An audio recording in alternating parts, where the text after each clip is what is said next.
Back in July 2014, I reported that Microsoft and Nokia had canceled a groundbreaking phone with 3D touch technology.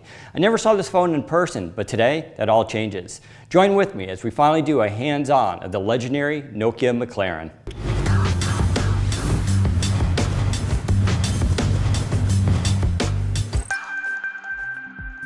The McLaren prototype in our possession is considered the final build, and we have been told it was one of the few versions reserved for Microsoft employees during its development.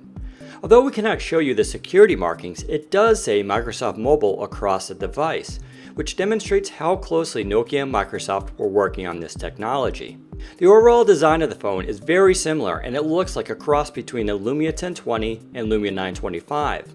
The body of the phone is a gray metal, although the bottom is polycarbonate, likely for the radio antennas.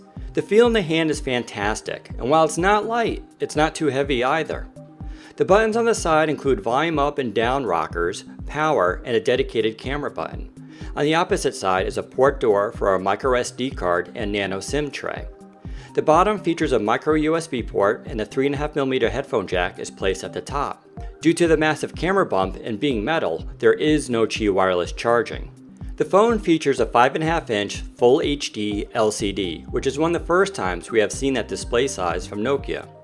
For storage, the phone features 32GB of internal memory and support for microSD expansion.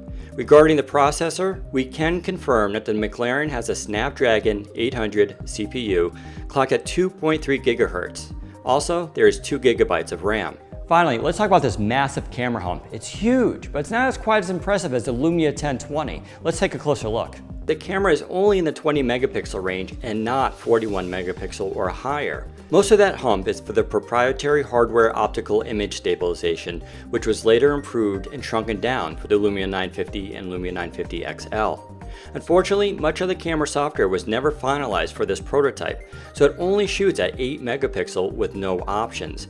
However, I did confirm with people familiar with this project that the camera was supposed to be between 21 and 23 megapixels. Despite the unfinished state of this prototype and our tape hiding sensitive information, the phone feels fantastic. The curved edges and metal body represent the flagship quality that Lumia fans expect. While much of the technology in McLaren was dated, even for 2014, there's little doubt Microsoft should have borrowed from this design for the Lumia 950 and Lumia 950 XL, which are underwhelming to say the least. Let's get to the good stuff, 3D touch. It exists, it is here, and it works. There are live tiles that explode, and you can interact with the phone merely by hovering your hand. 3D touch works with various sensors in the display and even on the sides of the McLaren. As your finger approaches the screen, all the tiles begin to move in a wave-like fashion as visual feedback. Hovering above the Internet Explorer and phone reveal the exploding live tile mixed view feature. The concept here was to give developers freedom to show more information on the live tile. Instead of just 2 sides, you could have up to 8 smaller tiles. It's a little awkward, but it does work. Under settings, we can see the hover and gestures option. Using the phone's 3D sensors, users could enable hover on start screen, keep the screen on when holding the phone, lock the screen orientation when holding the phone, silence the phone by gripping it when a call comes in or by hovering your hand over the display, and more. And it all works. I have to admit, many of these features, while not revolutionary, are an excellent evolution of the touch interaction model for modern smartphones. Things like keeping the display on while holding the phone were later replicated by Samsung and others using the front-facing camera, but the tech here is used for much more. Being able to lock the phone's orientation while gripping the device is a much better solution than toggling the feature on or off.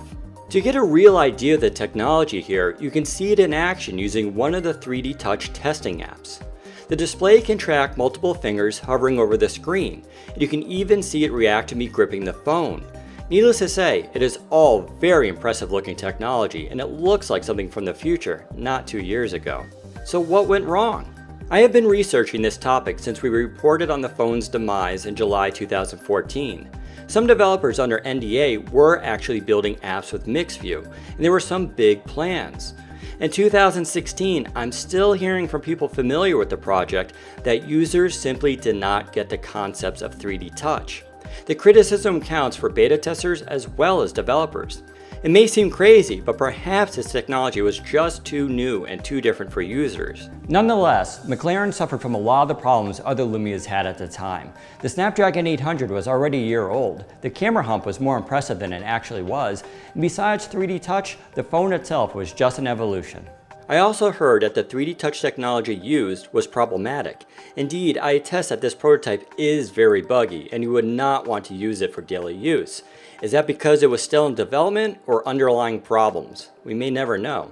I will say that by canceling McLaren, Microsoft and Nokia sealed the fate of Windows Phone. When you write off a flagship, you don't have a Plan B phone ready to go. That's it. At the very least, McLaren would have done one thing: generate hype.